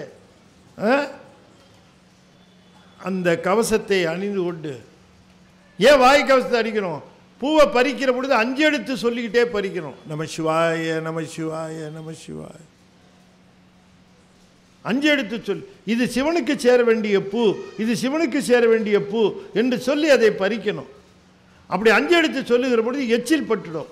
அந்த எச்சில் படாமல் இருக்கிறதுக்கு முகக்கவசம் அதை அணிந்து கொண்டு அந்த பூவை எடுத்து அந்த பூவை எல்லாம் கோர்த்து அந்த அடியார்கள் அதை வைத்து அந்த பூக்களை கோர்த்து படம்பக்க நாதருக்கு தருகிறார்களாம். மண்டபத்தில் பார்க்கிறார் சுந்தரர் அவங்கள. அன்பு நாரா 5 எழுத்து நெஞ்சி தொடுக்க அலர் தொடுத்தே என்புள்ளுருக்கும் அடியாரை தொழுது வேறிடத்தே முன்பு போல முதல்வனார் சாத்தும் பணி கொடுத்தே மின்போல் மறையும் சங்கிலியார் தமை விதியால் கண்ணுற்றார். ஒரு மண்டபத்தில் அடியார்கள் எல்லாம் பூ தொடுக்கிறார்கள். அந்த பூவை தொடுக்கிற பொழுது கையினாலே மலர்களை தொடுத்து கொண்டே இருக்கிறார்கள். உள்ளத்தில் ஒரு பூமாலை தொடுக்கிறார்களாம். என்ன? 5 எழுத்துங்கிற பூவை வச்சு அன்புங்கிற நாரை வச்சு தொடுக்கிறாங்களாம் மாலை. உள்ளத்திலையும் மாலை தொடுக்கிறாங்க, வெளியிலையும் மாலை தொடுக்கிறாங்க. வெளியில் தொடுக்கிற மாலை தெரியும், உள்ள தொடுக்கிற மாலை தெரியாது. ஆனால் உள்ள தொடுக்கிறார்கள். சிவாய நம சிவாய நம சிவாய நம சிவாய நம சிவாய நம என்ற 5 எழுத்து மந்திரத்தை உள்ளே ஓதி ஓதி அதை தொடுக்கிறதுக்கு நார் எது? அன்பு நாரா. அன்புங்கிற நார். அன்பு நாரா 5 எழுத்து நெஞ்சி தொடுக்க அலர் தொடுத்தே. பூவை தொடுத்து கொண்டு இருக்கிறவர்களை பார்த்து வணங்கிவிட்டு மகிழ்ந்து போகிறார். அந்த பக்கமாக போனால் அங்கே ஒரு 4 கால் மண்டபம், 4 பக்கமும் திரைச்சீலை இருக்குது. இவர் போன நேரத்தில் அந்த திரைச்சீலை விலகி உள்ளிருந்து ஒரு பெண் வெளியே அப்படி ஒரு மாலையை எடுத்து தன்னுடைய தோழியை அழைத்து அவள் கையிலே கொடுத்து பெருமானுக்கு சாற்றும்படியாக கொடுத்து விட்டு திரும்பவும் திரைச்சீலையை மூடிவிட்டாள். இது எவ்வளோ நாளி நான் சொன்னேன், எவ்வளோ நாளி சொன்னேன். ஆனால் இப்படிங்கிறதுக்குள்ளே நடந்துருச்சு. எப்படி? இப்படிங்கிறதுக்குள்ளே நடந்துருச்சு. மின்னல் எப்படி தோன்றி மறையும்? ரொம்ப நாளி நிற்குமா? நீ என்னை பார்த்துட்டியா பார்க்கலையா அப்படின்னு நின்றுட்டு இருக்குமா? மின்னல் பளீர்னு தோன்றி மறையும். அது மாதிரி இந்த அம்மையார் அப்படி வெளியில் தோன்றி மறைந்தார்களாம். வெளியில் தோன்றி மறைந்தார்கள் அந்த மாலையை கொடுத்துட்டு. அது சொன்னார், மின்போல் மறையும் சங்கிலியார் தமை விதியால் கண்ணுற்றார். அது எப்படி சார் கொஞ்ச நேரத்துக்குள்ளே இவர் எவ்வளோ சரியாக பார்த்தாருங்கிறீங்களே, அது எப்படி முடியும்னார். அதுதான்ப்பா விதினார். அதுதான் விதி. நமக்கு ஒரு விஷயத்தில் நாம் சிக்கியிருக்கிறத நீங்கள் நல்லா யோசித்து பார்த்தீங்கன்னா அதுதான் விதி. அதுதான் நமக்கு உரிய நேரத்தில் உரிய விதத்தில் அது வரும். ஒருத்தர் 12 லட்சம் ரூபாய் சேர்த்து வச்சுருந்தார். எனக்கே தெரியும், ரொம்ப சந்தோஷமாக தான் சொல்லிட்டு இருந்தார். 12 லட்ச ரூபா வச்சுருக்கிறேன்னு சொல்லிட்டு இருந்தார். ஒரு 5-6 வருஷம் கழித்து அவரை பார்த்தேன். 12 15 ஆக்கியிருப்பாருன்னு நினச்சேன். சரி 3 லட்சம் ரூபாய் வட்டி கிட்டு, என்னங்க எப்படி இருக்கீங்க அப்படின்னு. அப்படின்னாரு. என்னாச்சு? 12 போச்சுன்னாரு. எப்படிங்க போச்சு எப்படின்னா, அது ஒன்றும் இல்லைங்க, போண்டானால போச்சுங்கன்னார். என்னது போண்டானால? எப்படிப்பா போண்டானால 12 லட்சம் எப்படி போச்சு? கடையில் ஒரு போண்டா வாங்கினுங்க, பசியாக இருக்கேன்னு. இந்த டீ கடைக்காரர் போண்டா கொடுத்தார். அந்த போண்டாவை ஒரு பேப்பரில் வச்சு கொடுத்தார். இந்த போண்டா சாப்பிட்டு கையை துடைச்சிக்கிறதுக்காகவோ என்ன படிக்கிறதுக்காகவோ கொடுத்தார். இந்த போண்டாவை திட்டம் அந்த பேப்பரை கசக்கி அந்த பக்கமாக போட்டிருக்கலாம். அந்த பேப்பரை எடுத்து பார்த்தேன், அதில் என்னவோ அடிச்சிருக்கேன்னு பார்த்தேன். அதில் ஒரு விளம்பரம் கொடுத்துருந்தான். எங்களிடம் முதலீடு செய்கிறவர்களுக்கு 56% வட்டி விகிதம் கொடுப்போம்னு எழுதியிருந்தான். 56% தரானா வட்டி? இது யாரான்னு அந்த பேப்பரை வீட்டில் எடுத்து கொண்டு போய் வச்சு நல்லா பார்த்து அதில் கொடுத்துருக்கிற நம்பருக்கு ஃபோன் பண்ணேன். நீங்கள் அவசியமாக எடுத்துகிட்டு வாங்க, உங்களுக்கு மாதம் வட்டி தரேன்னா. கொண்டு போய் போட்டேன். மாதம் வந்துக்கிட்டு இருக்கு, வட்டி வரல, பணமும் வரல. இப்போ அவர் மாட்டினது எதில் மாட்டினார்? ஒரு சின்ன பிட்டு பேப்பரில் மாட்டினார். அதை பார்த்ததுனால தானே. ஏன் அதை பார்த்தார்? விதியால் கண்ணுற்றார் இல்லையா? விதியால் கண்ணுற்றார். போண்டா சாப்பிட்டு தூக்கி போட வேண்டிய பேப்பரை பார்த்து மாட்டிருக்கு. அது மாதிரி எத்தனையோ விஷயம் மாற்றோம். இதில் விதி இருந்தால் மாட்டுவோம். விதியால் கண்ணுற்றார்னார். மின்போல், அது மின்போல் மறையும் சங்கிலியார் தமையினார். மின்போல் மறையும்னா என்ன அர்த்தம்? மின்னலை போல் அந்த அம்மையார் மறைஞ்சாங்கன்னு. மின்னலை போல்னா அவ்வளோ சீக்கிரமாக அந்த அம்மையார் தோன்றி மறைந்தார்கள், ஒரு அர்த்தம். இன்னொரு அர்த்தம், மின்னல் 40,000 கிலோவோல்ட் ஷாக்கு. அந்த மாதிரி அந்த அம்மாவை பார்த்தோன்னே இவருக்கு ஷாக் ஆகிடுச்சான். அதனால் மின்போல் மறையும்னார். பார்த்தவொன்னே இவர் என்ன பண்ணார்? யோசிக்கிறார். இருவரால் இப்பிறவி எய்துவித்தார். 2 பேர்னால இந்த பிறப்புன்னு சொன்னார் சாமி அன்னைக்கு திருவெண்டை நல்லூரில். சுந்தரா, நீ நந்தவனத்துக்கு போய் 2 பேரை பார்த்து, அதனால தான் கூப்பிட்டு வந்தேன் அப்படின்னார். ஒருத்தி பறவையார், மற்றொருத்தி இவளோ என மருண்டார். இவளோ என மயங்கினார், இல்லை இவளோ என மருண்டார். நேராக சிவபெருமான்கிட்ட போனார். சிவபெருமானை போய் தரிசனம் பண்ணலான்னு போனார்.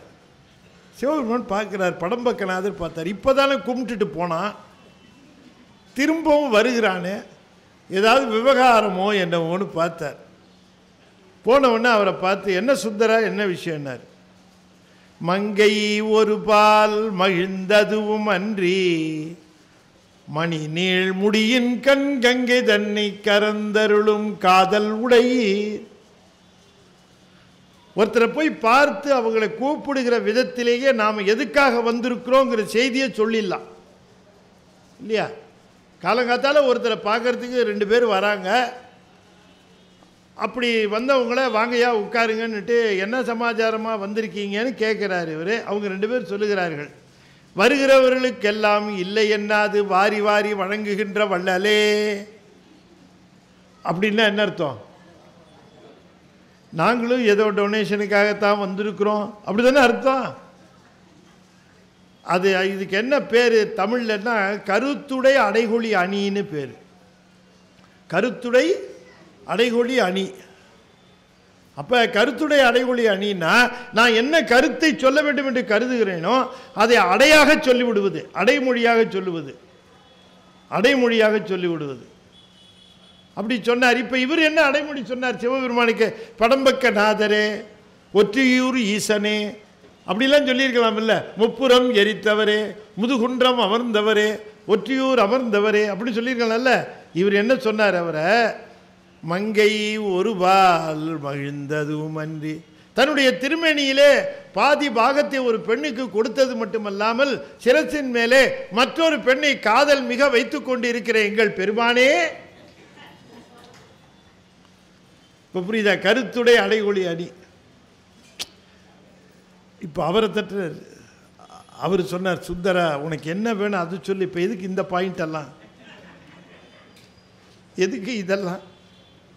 மங்கை ஒரு பால் மகிழ்ந்ததுவும் அன்றி மணிநீள் முடியின் கண் கங்கை தன்னை கரந்தருளும் காதல் உடையீர். இங்கு நுமக்கு திருமாலை தொடுத்து என் உள்ளத்தொடை அவிழ்த்த திங்கள் வதன சங்கிலியை தந்தன் வருத்தம் தீரும் என்றார். சாமி, இங்கு நுமக்கு திருமாலை தொடுத்து என் உள்ளத்தொடை அவிழ்த்த. உனக்கு மாலை தொடுத்து கொண்டிருந்தாள் ஒரு பெண் வெளியில. அப்போ உனக்கு மாலையை தொடுத்த அதே நேரத்திலே நான் உள்ளே உறுதியாக உனக்கு கட்டி வைத்திருந்த மாலையை அவிழ்த்து விட்டாள். இதுக்கு என்னன்னா விரோத அணின்னு பேரு. தமிழ்ல பாருங்க எத்தனை அணி இருக்கு. தெய்வச்சேக்கிழாரை தவிர வேற எந்த புலவனுக்கும் ஒரே பாட்டில் 2 அணி வைக்கிற திறமை கிடையவே கிடையாது. அவங்க பெருமானுக்கு மட்டும்தான் உண்டு. கம்பெனியெல்லாம் வாங்கி அப்படி சுவாகா பண்ணிட்டு போயிடுவார் தெய்வச்சேக்கிழார். போட்டிக்கே வரல, அதனால கம்பன் அன்ன போஸ்டா நின்றுட்டு இருக்கார். சேக்கிழார் மட்டும் போட்டிக்கு வந்திருந்தா காணா போயிருப்பார் கம்பர். இலக்கிய நயம்னு எல்லாத்தையும் பேசிட்டு இருக்காங்க. தெய்வச்சேக்கிழாருடைய பெரிய புராணத்தில் இருக்கக்கூடிய இலக்கிய நயம் தொட்டா எல்லா இடத்துலையும் பீறிட்டு வரும். அப்படியே எழுதியிருப்பார். இந்த ஒரு பாட்டில் பாருங்க 2 அணி வைக்கிறார். முதல் அணி கருத்துடைய அடைகுழி அணி 2 வரியில வச்சார். அடுத்த 2 வரியில அணி வைக்கிறார். விரோத அணின்னு பேர். விரோத அணின்னா என்ன அர்த்தம்னா ஒரே நேரத்திலேயே 2 மாறுபாடான நிகழ்ச்சிகள் நடப்பது. ஒரே நேரத்தில் 2 மாறுபாடான நிகழ்ச்சிகள் ஒரே நேரத்திலே நடக்கும். இப்போ உங்களுக்கு விஷயம் சொன்னா புரியும். சித்திரை மாதம் ஒருத்தருக்கு ஆஃபீஸுக்கு கிளம்பிட்டு இருக்காரு. சித்திரை மாதம் வெயில் பயங்கரமாக வேர்த்து விடுது விறுவிறுக்க. மே மாதம் ஆஃபீஸுக்கு கிளம்பிட்டு இருக்கிறாரு. எல்லாம் டிஃபன்லாம் கட்டி வச்சு 9:30 மணிக்கு வண்டியை எடுத்து வேக வேகமாக ஸ்கூட்டர் எடுத்து போய் எப்படியாவது ஆஃபீஸுக்கு சேரணும். லேட்டர் அட்டண்டன்ஸில் மாட்டிடக்கூடாது. அட்டண்டன்ஸை கைத்து போடணுன்னு அவ்வளோ வேகமாக போகிறாரு. ஊர்த்துது. மனைவியை பார்த்து சொன்னார், டிஃபன்லாம் கட்டி வச்சுட்டியா? கட்டி வச்சுட்டேன். உள்ளே பேக் பண்ணி வச்சுட்டியா? பேக் பண்ணி வச்சுட்டேன். பையில போட்டியா? பையில போட்டேன். என் கர்ச்சீஃப் எடுனாரு. கர்ச்சீஃபா? துவச்சி போட்டிருக்கேன்னு. அறிவு இருக்கா உனக்கு? இருக்கிறதே ஒரு கர்ச்சீஃப், அதை துவச்சி போட்டது நான் என்ன பண்ணுறது? இந்த வீட்டில் ஒரு 2 கர்ச்சீஃப் கூட இல்லை. சட் அப்படின்ட்டு கிளம்பிட்டார். கிளம்பி போயிட்டார். ஆஃபீஸில் வேலையெல்லாம் பார்த்தாரு, முடித்தார். சாயந்தரம் வந்தார். வரும்போதே இவருக்கு மனசில் என்னென்னா காலையில் மனைவி அப்படி கோச்சிக்கிட்டோமேன்னு மனசில். மனைவி அப்படி கோச்சிட்டு இருக்கக்கூடாது. இந்த அம்மா வாசல்லையே நின்றுச்சு. இப்படி வந்தவுடனே அவர் பேக் எல்லாம் வாங்கிக்கிட்டு அவர் வண்டியை நிறுத்தினவுடனே உள்ளே வந்து கால் அலம்ப தண்ணியெல்லாம் கொடுத்து வாங்க உட்காருங்க அப்படின்னு உட்கார்ந்தவுடனே சோஃபாவில் அவருக்கு ரொம்ப பிடிக்கிற வெங்காய பக்கோடா தட்டில் போட்டு அப்படி அதிக ஸ்ட்ராங்கும் இல்லாமல் அதிக லைட்டும் இல்லாமல் காஃபி ஃப்ளேவர் கரெக்டாக இருக்கிற மாதிரி நெஸ்கேஃப் அப்படி சர்க்கரையை தூவி அழகாக ஆற்றி கொண்டு வந்து வச்சு வெங்காய பக்கோடாவையும் அந்த காஃபியும் குடித்தவர். காலையில் ஒன்று ரொம்ப கோச்சிக்கிட்டேன்லம்மா. பரவாயில்லைங்க, நீங்கள் தான் கோச்சிக்கணும், நீங்கள் தான் அன்பாக பேசணும், எல்லாம் எனக்கு நீங்கள் தானே. நல்லா சொன்னம்மா நீ. பக்கோடா சாப்பிட்டாரு, டீ காப்பியை குடித்தார். இந்த அம்மா ஒரு கவரை கொண்டு வந்து நீட்டிச்சு. அந்த கவரை எடுத்து பிரித்து பார்க்குறாரு. 2 கர்ச்சீஃபு. காலையில் தான் சொன்னேன். 2 கர்ச்சீஃபா? ஆமாங்க 2 கர்ச்சீஃபு. காலையில் தான் சொன்னேன், அதுக்குள்ளே வாங்கிட்டு வந்துட்டிய. எவ்வளோம்மா விலைன்னு? இது விலைக்கு வாங்கினது இல்லைங்க, 10,000 ரூபாய்க்கு ஒரு பட்டுப்புடவை எடுத்தால் ஒரு கர்ச்சீஃப் ஃப்ரீ. நீங்கள் 2 கேட்டீங்களா? ஆண்டா, வாய் தவறி 4 கர்ச்சீஃப்னு சொல்லியிருந்தா கதி என்ன ஆகிருக்கும்? இனிமே இவனுக்கு வேர்க்கும், வேர்த்தா கூட சொல்ல மாட்டான். இப்படி வீட்லேயே ஒரு விரோத அணி இருக்கும். பட்டுப்புடவைக்கு பட்டுப்புடவையும் ஆச்சு, கணவனை தண்டிக்கிறதும் ஆச்சு. இப்படி ஒரு விரோத அணி. இந்த மாதிரி விரோத அணி ரொம்ப அற்புதமாக அமைச்சு காட்டுகிறார். இங்கு நுமக்கு திருமாலை தொடுத்து என் உள்ளத்தொடை அவிழ்த்த. இப்படி உனக்கு மாலை தொடுத்துக்கிட்டே எனக்கு உள்ளத்தில் இருந்த உறுதியை அவிழ்த்து விட்டாளே. உனக்கு திருமாலை தொடுத்தன் உள்ளத்தொடை அவிழ்த்த திங்கள் வதன சங்கிலியை தந்த வருத்தம் தீரும்.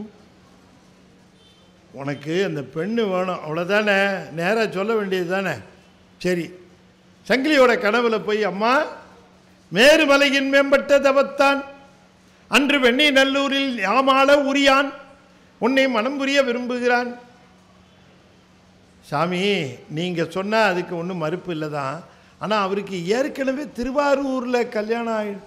ஆமாம்மா, நான் கூட கேள்விப்பட்டேன். செஞ்சு வச்சதே இவர் தான். அதனால் என்னம்மா உனக்கு அப்படின்னு கேட்குற பொழுது அவர் சொல்கிறார், உனக்கு என்ன குறை சொல்லு அதில் அப்படின்னு கேட்டார். இல்லை, அவர் திருவாரூருக்கு போகிறேன்னு கிளம்பி போயிடுவார், அவ்வளோதானே. நீ திருவாரூருக்கு போகக்கூடாது, திருவொற்றியூர்லேயே தான் இருக்கணும் அப்படின்னு சொல்லி சத்தியம் வாங்கிக்கிட்டா என்ன? சத்தியம் பண்ணி தருவாரா? நம்ம வாங்குவோம். சரிங்க சாமி. நேராக வந்தார். சுந்தரா, போன காரியம் சக்ஸஸ், சங்கிலி உடனே திருமணம் பண்ணிக்கிறேன்ட்டார். ஆனால் என்ன சாமி, ஆனா மாதிரி ஒரு ஆபத்தான வார்த்தை உலகத்திலே கிடையாது இல்லையா? ஆனா மாதிரி. பையன் எப்படி சார்? நல்ல குணம் சார், நல்ல பழக்க வழக்கம், ரொம்ப அருமையான பையன். ஆனால் அவ்வளோன்னா அவ்வளோதான், அந்த அத்தனை சட்டி கட்டி கிழிச்சு தூக்கி போட்டுடலாம், முடிஞ்சு போச்சு இல்லையா? ஒருத்தர் அப்படி தான் மாப்பிள்ளை தேட சொன்னார். சார், ஒரு மாப்பிள்ளை பார்த்துருக்கேன், நான் தரேன். எப்படின்னார்? எங்கே தேடினாலும் இப்படி ஒரு மாப்பிள்ளை கிடைக்க மாட்டார் சார்னார். அப்படியா? 6 மாதமாக போலீஸே தேடிட்டு இருக்கு, கிடைக்கல பாருங்கன்னார். 6 மாதமாக போலீஸ் தேடிட்டு. இவர் சொன்னார், திருவொற்றியூரை விட்டு நீங்க மாட்டேன்னு சத்தியம் வாங்கி விடலாம் அப்படின்னார். அந்த அம்மையார் சங்கிலியார், சரிங்க சாமி அப்படின்னா சரி அப்படின்னு. இதனால் இவர்கிட்ட சொன்னார், அப்பா நீ திருவொற்றியூரை விட்டு போகக்கூடாதான், அதுக்கு சத்தியம் பண்ணி கொடுத்தா கல்யாணம் பண்ணிக்கிறேங்கிறார். திருவொற்றியூரை விட்டு போகக்கூடாதா? சாமி, நான் திருவாரூரை பார்க்காம என்னால் இருக்க முடியாது, ஆரூரை பாராமல் என்னால் இருக்க முடியாது, நிச்சயம் பார்த்து தானே ஆகணும். சாமி, இதுக்கு என்ன வழி சாமி? இது என்ன பண்ணுறது? உனக்கே தெரியாதா? நான் திருவொற்றியூரை விட்டு போகாமல் இருந்தால் திருவாரூரை பாராமல் இருக்க முடியுமா? தியாகேச பெருமானை தரிசிக்காமல் இருக்க முடியுமா? நீ என்ன சாமி இப்படி ஒரு சிக்கலில் மாற்றேன்னு கேட்டிருக்கணுமா இல்லையா? கேட்டிருக்கணுமா இல்லையா? கேட்கலங்க. சுந்தரர் பாருங்க, அங்கே தான் மிஸ் ஆனார். எல்லாரும் அப்படித்தான், நம்ம ரொம்ப பெரிய நிலையில் இருந்தாலும் கூட மிஸ் ஆகிடும். இவர் ஒரு திட்டம் போட்டார், திருவொற்றியூரை விட்டு போகக்கூடாது, அவ்வளோதானே, சத்தியம் பண்ணி தரணும், அவ்வளோதானே. சரி, வெளியில் சத்தியம்னு சொல்லுவோம், மனசுக்குள்ளே ஆனான்னு சொல்லிக்குவோம். சத்தியமா அப்படின்னு சொல்லிட்டா போகுது அப்படின்னு பசங்க சொல்கிற மாதிரி இவர் என்ன பண்ணிட்டார், சாமி சத்தியம் தானே பண்ணி கொடுத்துடலாம் சாமி, ஆனால் அதுக்கு ஒன்று நீங்கள் தான் ஒத்துழைப்பு கொடுக்கணுன்னார். சாமி கேட்டார், நான் என்னப்பா ஒத்துழைப்பு கொடுக்கறது? அவள் சத்தியம் கேட்குறான், நீ சத்தியம் பண்ணி தரப்போகிற, நடுவில் நான். சாமி, சத்தியம் பண்ணி தருகிற பொழுது கோயிலுக்குள்ளே வந்து தான் சத்தியம் பண்ணுவோம், உமக்கு முன்னாடி வந்து தான் சத்தியம் பண்ணுவோம். அந்த நேரத்தில் நீர் அங்கே சன்னதியில் இல்லாமல் அங்கே வெளியில் மகிழ மரம் இருக்குது, அதில் கொஞ்ச நாள் போய் இருந்துருங்க சாமி, நான் சத்தியம் பண்ணி முடித்தோடனே வந்துக்கலான்னு. என்ன எதுக்குப்பா மரத்துலலாம் தொங்க சொல்கிறேன்னு? இல்லை சாமி, சத்தியத்தை நான் பண்ணதுக்கப்புறம் நீங்கள் வந்துள்ளான். சரின்ட்டார். என்ன காரணம் தெரியுதா?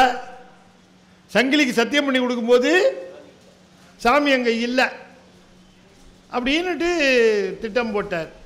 சாமி சரின்னு சொன்னார், மாட்டேன்னு சொல்லலை. சரின்னு சொல்லிவிட்டு என்ன பண்ணார், நேராக சங்கிலியார்ட்ட போயிட்டார்.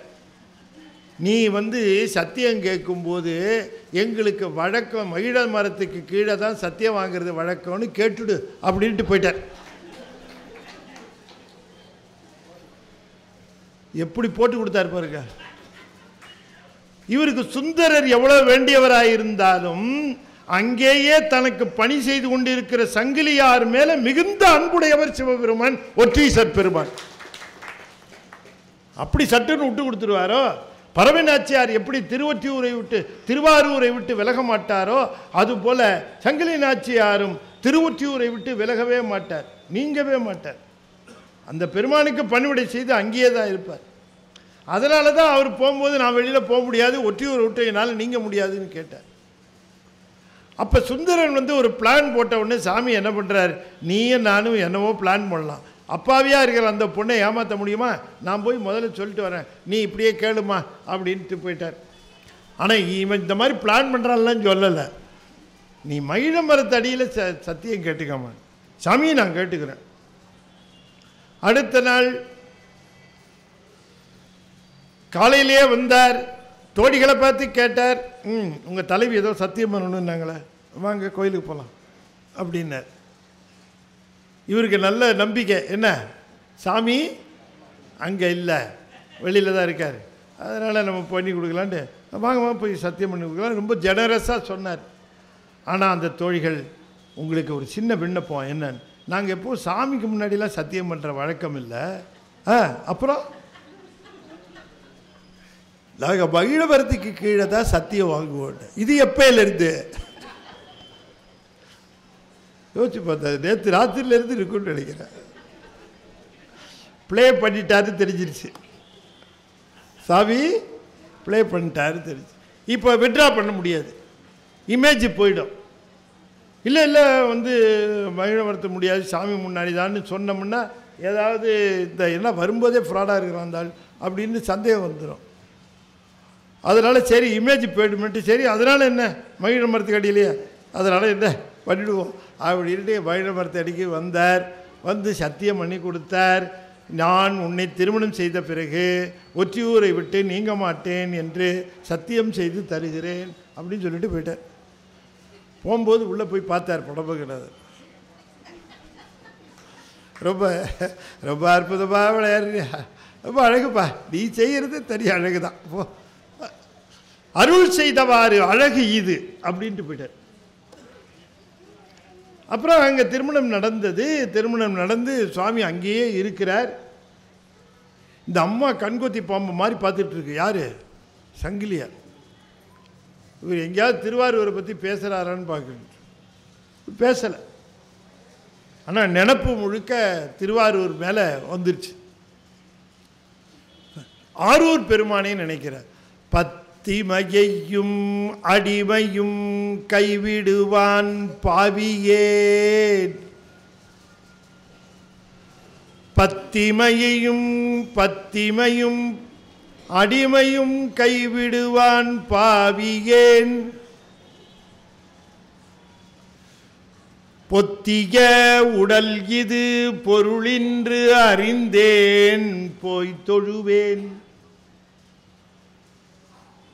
முத்தினை மனிதன்னை வைரந்தன்னை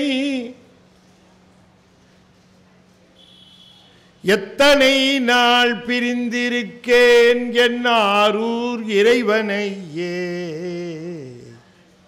கண்ணீர் விடுகிறார் சுவாமி. நானா விரும்பி கல்யாணம் பண்ணல, இவர் போட்ட முடிச்சு 2 பேருன்னு சொல்லியிருந்தாரே, இந்த சிக்கல் தீரட்டும்னு பண்ண. எத்தனை நாள் பிரிந்திருக்கேன் என் ஆரூரனையே, பத்திமையும் அடிமையும் கைவிடுவான் பாவியேன், பொத்திய உடல் இது. இந்த உடம்பு இருக்கே, இதை உயிரை மூடி வைத்திருக்கிற ஒரு கப்பு, அவ்வளோதான். இதன் பொருளை அறிந்தேன், இதனுடைய பொருள் உண்மையாக என்ன என்பதை அறிந்தேன். எல்லா உலகிற்கும் தலைவனாக இருக்கக்கூடிய சிவபெருமானை சேருவதற்கு இந்த உயிருக்கு துணை புரிவது இது. இதுவே துணை என்று கருதிவிடக்கூடாது, ஒன்றை சார்வதற்கு துணை இல்லையா. நாம் போய் சேர்றதுக்கு துணையாக இருப்பது பேருந்து இல்லைங்களா. சேர்ற இடம் வந்தோடனே என்ன பண்ணணும், சீட்டு எனக்கு ரொம்ப வசதியாக இருக்குது, சௌரியமாக இருக்குது, நான் அந்த இடத்த விட்டு வரங்க மாட்டேன் அப்படின்னு அங்கேயே உட்காந்துருப்பான் ஒருத்தன். ஸ்டாப்பு வந்தால் இறங்கிடுவானா மாட்டானா. ஜன்னல் ஓரமாக எனக்கு இது வரைக்கும் கிடைச்சதே இல்லை, சீட்டு கிடச்சிருக்கு, நான் பஸ்ஸை விட்டு இறங்க மாட்டேன்னு சொல்லுவானே, சொல்லமான். பொத்திய உடல் இது, இதனை பொருளறிந்தேன் போய் தொழுவேன். அப்போ என்ன, இந்த உடம்பு எதற்காக வந்தது? சிவபெருமானை தொழுவதற்காக வந்தது. அதனால தான் சொன்னார், தலையே நீ வணங்காய், தலை மாலை தலை கனிந்து தலையாலே பலிதேறும் தலைவனை தலையே நீ வணங்காய். இந்த உடம்பு இறைவனை வணங்குவதற்காக வந்தது. இதனால் நாம் வேறு என்னென்னவோ செயல்கள் செய்து கொண்டு இருக்கிறோம். ஆனால் அத்தனையும் அந்த பெருமானை நோக்கி செல்வதற்குரிய பயணத்திற்குரிய வழிகளாக இல்லை. பெருமானை வந்து தொழுது, பெருமானே இந்த உடம்பு எத்தனை நாள் இருக்கும் என்று தெரியாது,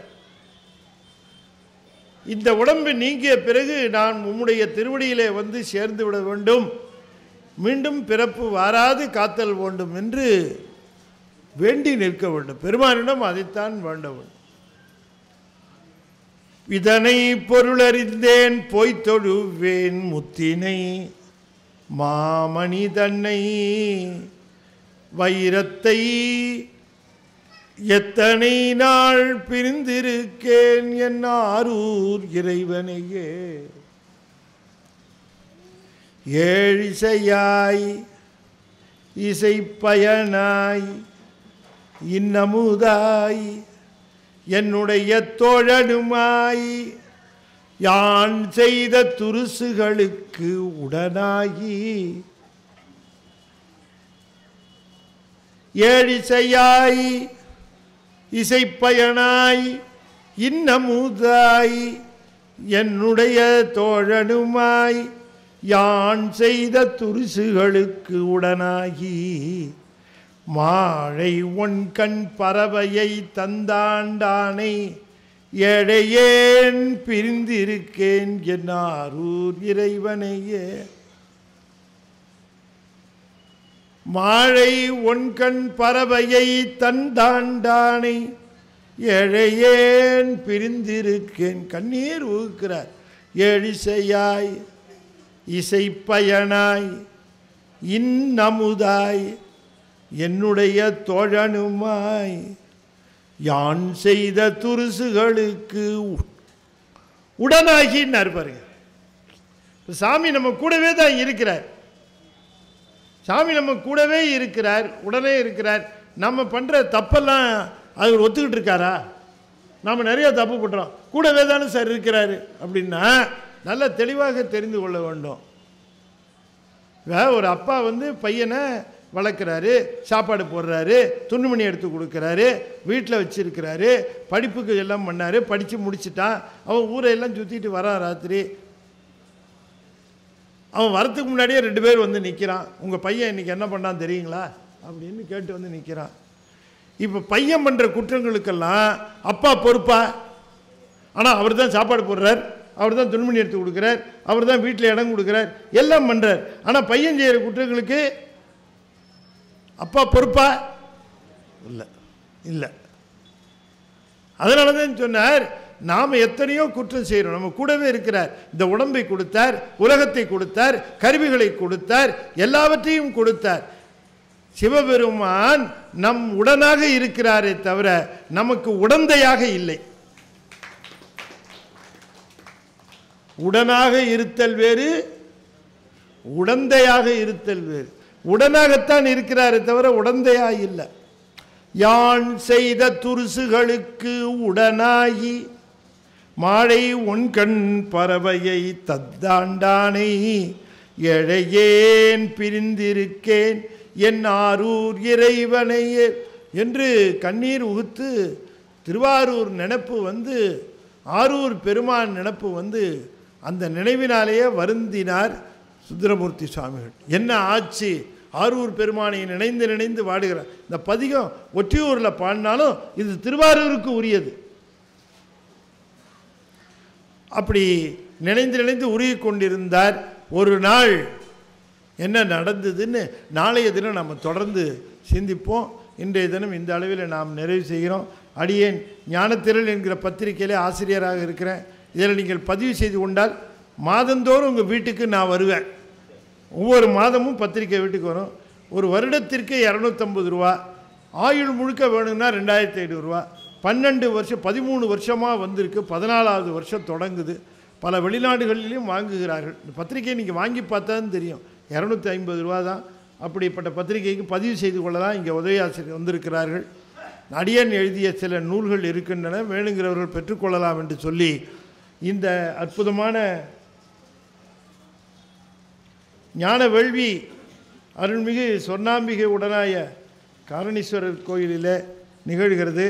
இதில் இந்த நிகழ்விற்கு பெருந்துணையாக விளங்கக்கூடிய திருக்கோயில் செயல் அலுவலர் ரமணி அவர்களுக்கும், திருக்கோயில் அறங்காவலர் குழு தலைவர் எஸ் மூர்த்தி செங்குந்தர் அவர்களுக்கும், திருக்கோயில் அறங்காவலர்கள் எஸ் திருஞான செங்குந்தர், கே லோகநாதன் செங்குந்தர், கே குருநாதன் செங்குந்தர், எஸ் ரஜினிகாந்த் செங்குந்தர் ஆகியவர்களுக்கும், திருக்கோயில் சிவாச்சாரியார்களுக்கும், திருக்கோயில் அலுவலர்களுக்கும் மற்றும் திருக்கோயில் இருக்கக்கூடிய அத்தனை பணியாளர்களுக்கும், இங்கே கூடியிருக்கக்கூடிய அடியார் பெருமக்கள் அத்தனை பேருக்கும் என்னுடைய செனி சேர்த்த வணக்கங்களை தெரிவித்துக்கொண்டு, சிவபெருமானையும் முழுமையாக நம்புங்கள், உங்களுக்கு எந்த குறையும் இல்லை. அவரை பெருமானை வணங்குகிறவர்களுக்கு செல்வம், அதெல்லாம் சொல்கிறாங்க, செல்வம் கொடுக்கறது வேறு யாரோன்னு நினச்சி அங்கே போய் 2 நாள் க்யூவில் நிற்கிறாங்க. வேணவே வேணாம். 12,000 பவுன் கொடுத்தால் நம்மால் இங்கே இருக்கிறார். என்ன கடன் வாங்கிட்டு கடனை வசூல் பண்ணுற தேவை சிவபெருமானுக்கு இல்லை, அது வேறு கடவுளுக்கெல்லாம் உண்டு. நம்ம சிவபெருமானுக்கு அது கிடையாது. இங்கே வருகிறவர்களுக்கு அள்ளித் தருகின்றவர் பெருமான். அவரை வந்து வணங்கி எல்லா செல்வங்களையும் பெறுங்கள் என்று சொல்லி இந்த அளவிலே நிறைவு செய்கின்றேன். நிறைவு செய்யும் முகமாக 5 எழுத்தை 5 முறை ஓதுவேன். அன்பர்கள் வாய் விட்டு சொல்லணும், தொடர்ந்து ஓத வேண்டும் என்று கேட்டுக்கொண்டு இப்பொழுது ஓ நம சிவாய, ஓம் நமச்சிவாய, ஓம் நமச்சிவாய, ஓம் நமச்சிவாய, ஓம் நமச்சிவாய. திருச்சிற்றம்பலம். ஆலய உழவார தொண்டு சீர் திருக்கூட்டத்தினுடைய அத்துணை பேருக்கும் என்னுடைய மனமார்ந்த நன்றி. அவர்களை நெறிப்படுத்தி அழைத்து செல்கின்ற எங்கள் நாகராஜன் ஐயா அவர்கள் தம்முடைய வாழ்நாளிலே திருக்காரணீஸ்வர பெருமானுக்கு பெருந்தொண்டு புரிந்தவர். அவருக்கும் எல்லா நலன்களும் இறைவன் அருள வேண்டும் என்ற இந்த தருணத்திலே கேட்டுக்கொண்டு மீண்டும் மிகச்சரியாக 7 மணிக்கு நாளை மாலை சந்திப்போம், தொடர்ந்து சிந்திப்போம் என்று கூறி விடைபெறுகிறேன். நன்றி, வணக்கம். திருச்சிற்றம்பலம். தென்னாடுடைய சிவனே போற்றி, வெற்றிவேல் முருகனுக்கு. திருச்சிற்றம்பலம். இந்த தகவல் உங்களுக்கு பிடிச்சிருந்தா லைக் பண்ணுங்க, உங்க ஃப்ரெண்ட்ஸுக்கு ஷேர் பண்ணுங்க, மறக்காம எங்க சேனலுக்கு சப்ஸ்கிரைப் பண்ணுங்க.